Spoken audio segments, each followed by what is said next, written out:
The night was never kind in this town. Neon buzzed over cracked sidewalks, the hum of dying streetlights mixing with the low growl of engines that prowled the dark. People walked fast here, heads down, eyes trained on the ground as if daring to look up would invite something they couldn't fight. Yet in the middle of that silence, there was always her, the woman they whispered about. They called her the supermarket ghost. To most, she was just Hoa Karen, the plain girl at the checkout line, bagging groceries with hands that never trembled. But stories follow people like shadows, and hers was darker than anyone dared to believe. By day, she looked like no one. A woman in her late 20s, her black hair pulled into a low, no-nonsense bun. No jewelry, no makeup. Her faded jeans always carried the faint scent of detergent. Her supermarket uniform shirt one size too big. She didn't waste words on customers, just a polite nod and the steady beep of items sliding across the scanner. Some called her cold, others pitied her. But Karen never corrected them. She let their assumptions settle like dust. That was safer. That was easier. Still, in the small hours of the night, rumors leaked through the cracks. She used to fight in the war, one man muttered over a beer. Nonsense. She's just another poor girl trying to hide. Another scoffed. Nobody knew, not really. And Karen never answered questions about her past. But 2 nights ago, the quiet cracked. A letter had been slipped under her apartment door, the envelope cheap, the handwriting crooked but familiar. Marissa Tran, the only friend Karen had once trusted, a girl from her high school days who used to sit with her at lunch when everyone else shunned her. The note begged, "Meet me at the diner, midnight. I need you." There was no explanation, no apology for the years of silence, just urgency. Karen went. Of course she did. She wore the same loose jeans, the same faded canvas bag slung over her shoulder. At the corner booth, she found Marissa waiting, but she wasn't alone. A man in a tailored suit sat beside her, his watch gleaming, his smile too sharp. His name was Victor Lang. He introduced himself as a recruiter for some corporate firm, said Marissa had recommended Karen. But the way Marissa's eyes darted away, chewing her lip raw, told another story. The questions came fast. Where do you work? Do you own property? Any military history? Karen's voice stayed calm, measured, but something about Victor's smirk felt rehearsed. Finally, he leaned back and laughed, a cruel bark that cut through the diner's low jazz. She told me you were nothing, but I had to see it myself, and you are nothing. Marissa flinched. Her lips moved in a whisper. I'm sorry, but the damage was done. Karen stood, left her coffee untouched, and walked out without a word. The betrayal clung to her like smoke, bitter and inescapable. And so, the supermarket ghost kept walking into the night. What she didn't know then was that this was only the first fracture, that the shadows weren't done with her, that the town was about to learn the truth about Hoa Karen, the truth nobody wanted, but everybody would remember. The night after the diner incident, Karen's steps were heavier than usual, though her face betrayed nothing. The betrayal still burned under her skin, yet she carried herself with the same measured calm that fooled strangers into believing she was fragile. She wasn't fragile, but she was tired. She wanted nothing more than to get home, lock the door, and drown the memory of Marissa's trembling apology. Her route took her past the industrial strip of the town, where rusting steel shutters groaned in the wind and flickering neon signs promised cheap liquor and cheaper thrills. At the far end of the street, the most notorious glow of all buzzed red against the night, the Iron Fang Bar. It was the kind of place mothers warned their children about, the kind of place where good men lost their teeth and worse men sharpened their blades. Karen had walked past it dozens of times, never once slowing her stride. But tonight, the air itself seemed wrong, thicker, sour, with gasoline and beer. She heard them before she saw them. Laughter, sharp and ugly, spilling into the street, the sound of boots scraping pavement, glass bottles clinking. A cluster of leather-clad bikers sprawled outside, smoke curling from their mouths as if they owned the block. Karen kept her head down, bag slung against her hip, stride steady. That was the trick. Never show fear, never flinch.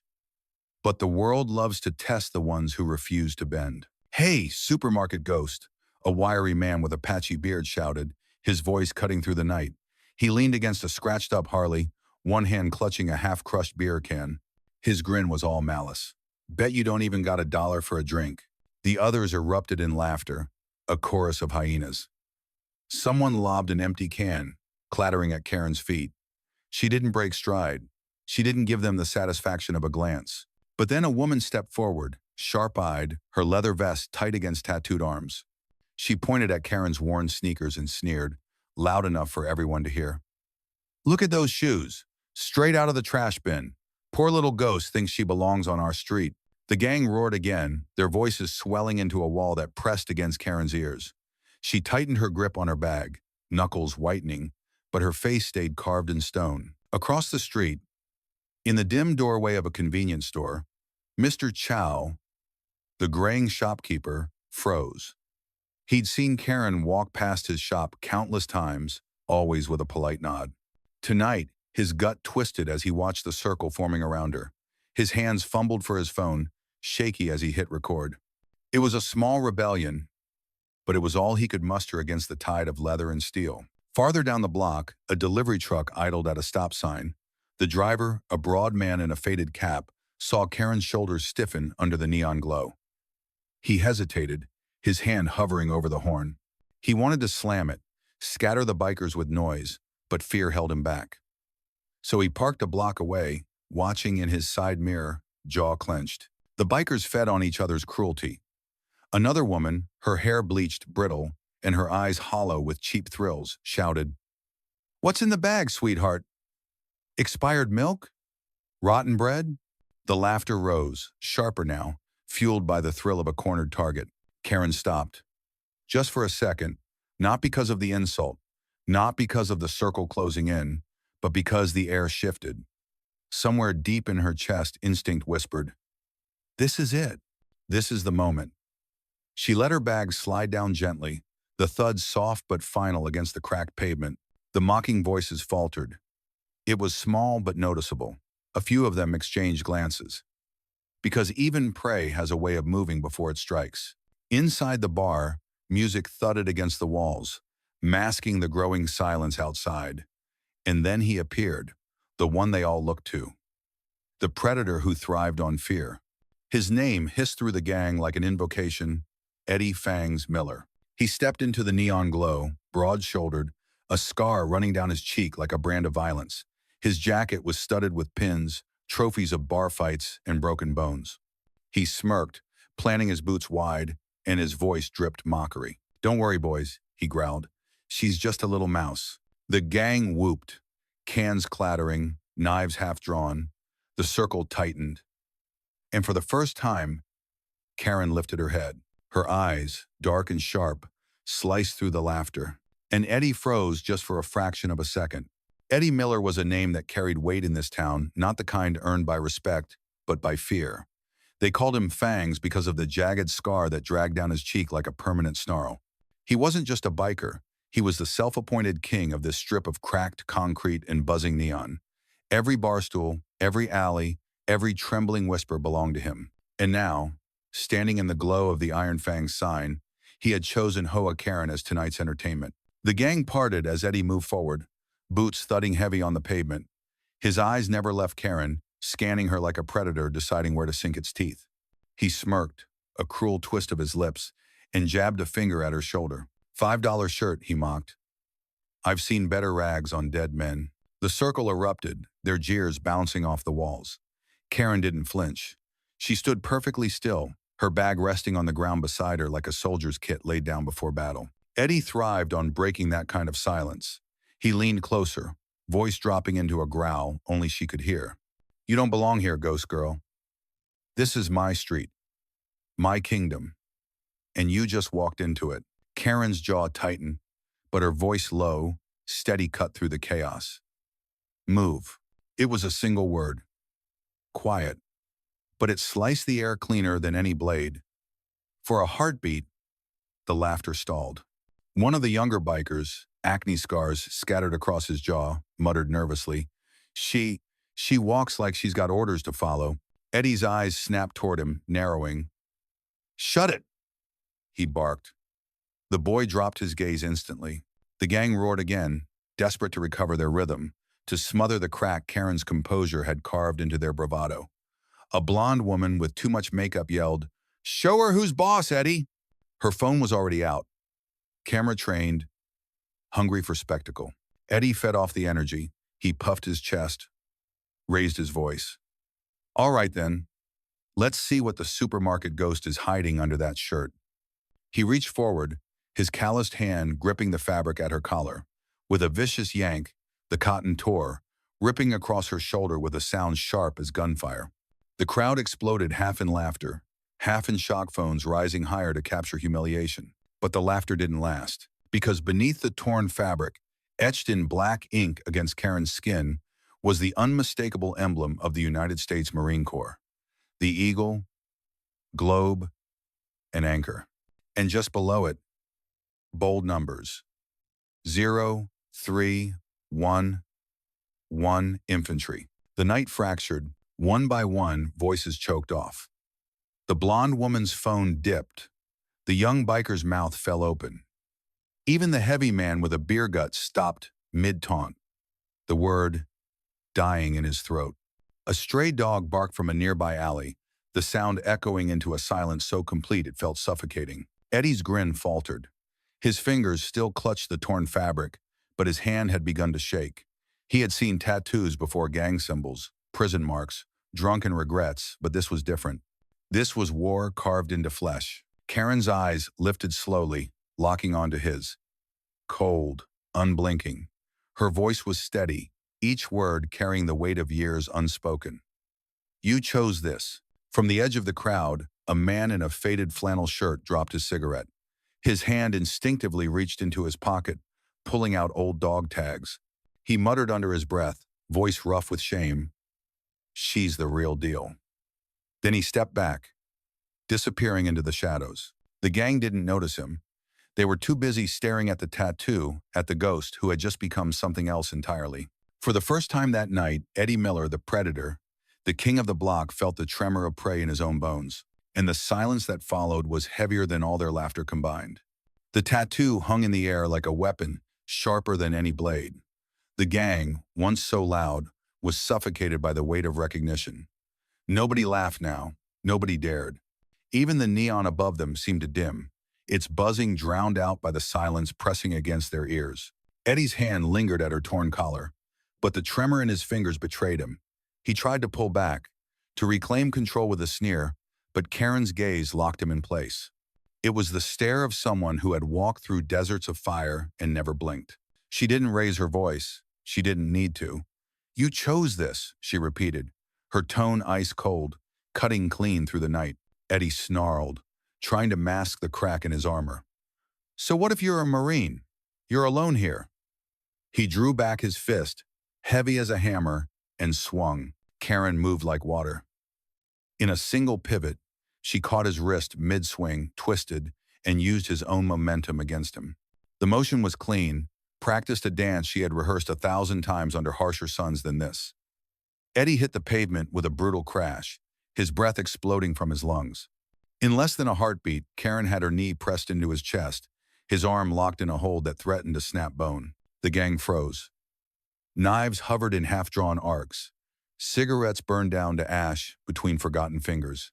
Karen leaned close, her shadow draping over Eddie's face. "Free lesson," she said, her voice low, calm, merciless. "Don't touch me again." Then she released him, rising slowly, brushing the dust from her jeans like nothing had happened. For a long second, nobody moved. The world seemed to pause at the sight of her shoulder. Bared, tattoo burning, eyes scanning like a soldier counting exits in a kill zone. From the crowd came a sound no one expected, a single clap.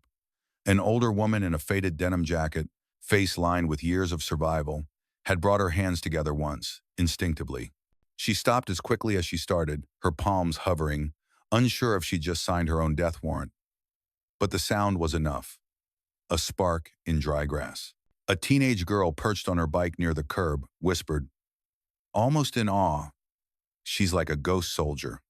Her words slipped into the air, carried just far enough that Karen tilted her head slightly, acknowledging the voice with the faintest twitch of her lips. The gang's bravado wavered.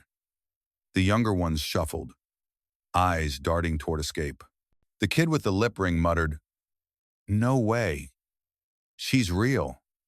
She's a Marine." His voice cracked with something dangerously close to respect, but Eddie wasn't finished. Humiliation burned hotter than fear. He scrambled to his feet, clutching his arm, rage twisting his features. "Don't let her humiliate us," he bellowed, spittle flying. All in, half the gang obeyed out of instinct, knives finally drawn, steel catching the glow of streetlights. Their boots scraped as they formed a loose circle, a pack surrounding prey that suddenly looked far too much like a predator. Karen didn't move.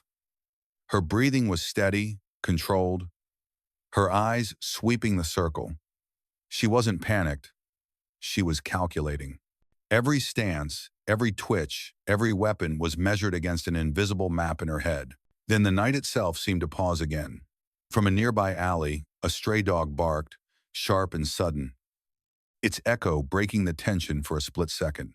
Karen's hand twitched, not from fear but readiness.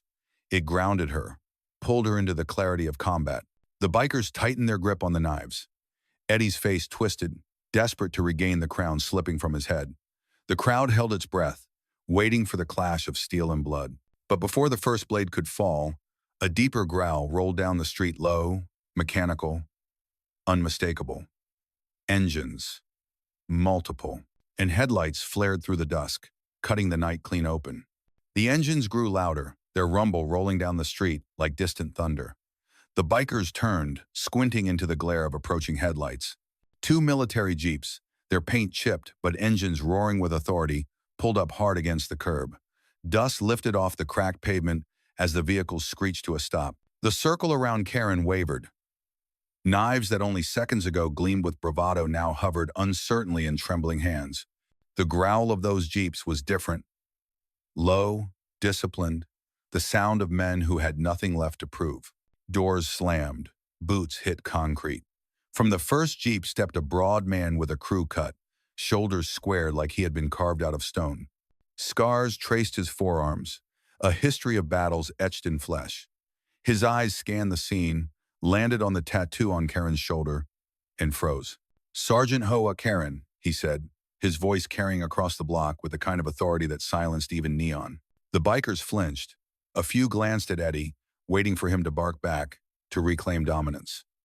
But Eddie's jaw had gone slack, his chest heaving, his mind clawing for a way out. Behind the crew-cut man, more veterans stepped out, 6 in all. Some gray at the temples, some limping from old wounds.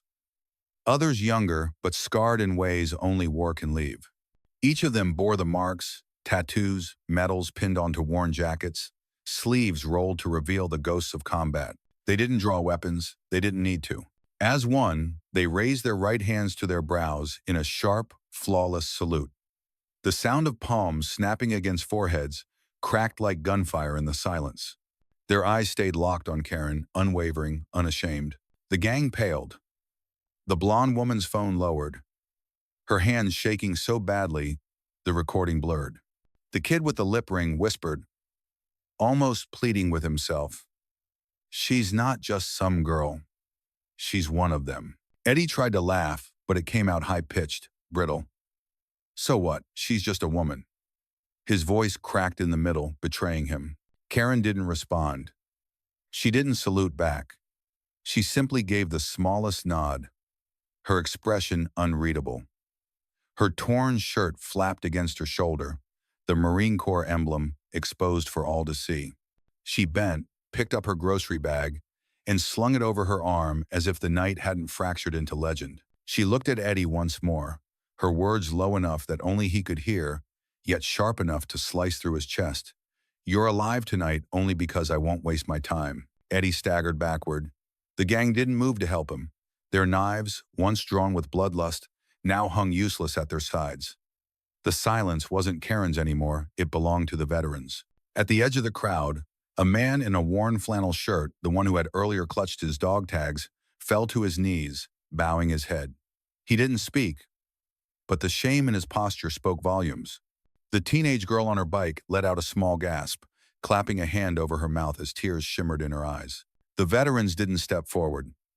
They didn't need to. Their very presence was a wall higher than steel, stronger than fear. The bikers' swagger melted, one by one, into retreat. The heavy man with the beer gut dropped his knife. The clatter rang out, final and humiliating. Karen turned, her stride steady, her head high. She didn't look back. The Jeep's engines idled, the veteran standing sentinel, watching her go. And Eddie Miller, the predator, the king of this broken street, stood abandoned in the glow of a neon sign that suddenly looked cheap and weak. His crown was gone, stripped not by fists, but by the silence of men who had seen real war and chosen to honor her. By the next morning, the town was buzzing like a hornet's nest kicked open.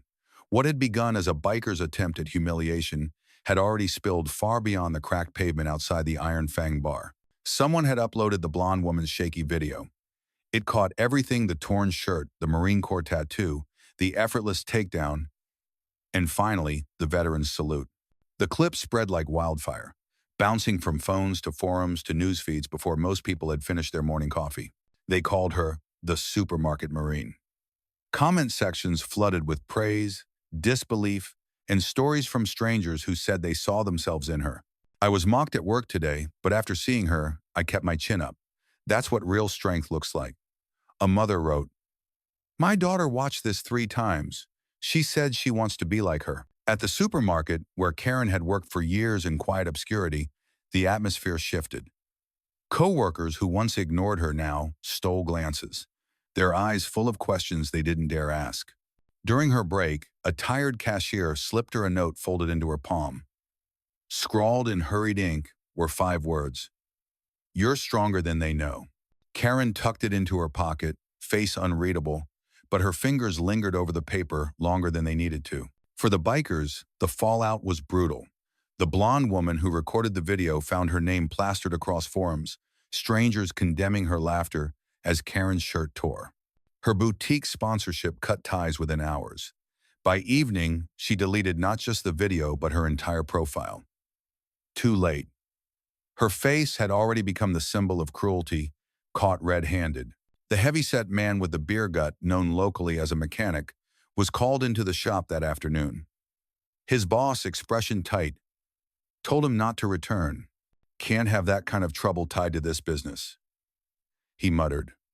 No further explanation needed. The kid with the lip ring disappeared. Rumor said he skipped town on a borrowed bike, too ashamed to face the whispers that now followed him everywhere. And Eddie Miller, the self-styled king of the strip, found his empire collapsing piece by piece. His gang fractured, the younger ones peeling away like leaves in the wind, the older ones avoiding eye contact in every bar. His landlord, emboldened by the public humiliation, slipped an eviction notice under his door. By week's end, Eddie was gone. His motorcycle sat abandoned outside the Iron Fang, rusting like a monument to a dethroned tyrant. Meanwhile, small ripples of gratitude began surfacing around Karen. On the community bulletin board near the town square, a handwritten note appeared. "To the woman with the Marine tattoo, you gave me courage. Thank you." No name, no signature. Karen passed it on her way home one evening, stopped, and touched the paper lightly.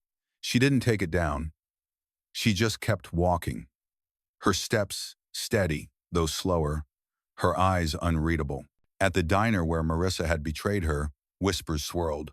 Some swore Marissa hadn't shown her face since. Mandy, the young waitress, taped her own quiet protest beneath the counter, a napkin scrawled with the words, "She deserved better." Karen never commented on the video. She didn't watch the news, didn't open the articles. Her world remained the same: scanning groceries, walking home, cooking simple meals in her modest apartment. Yet something had shifted. Customers who once overlooked her now nodded in respect.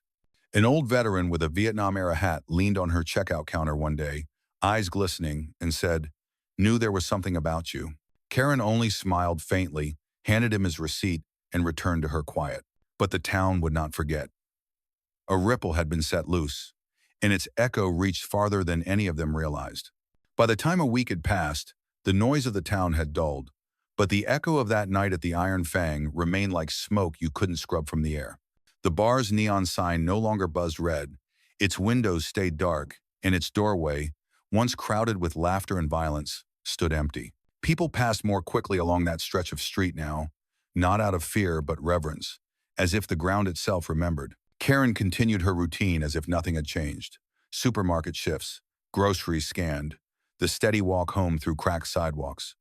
But the way people looked at her was different. Respect clung to her, uninvited but undeniable.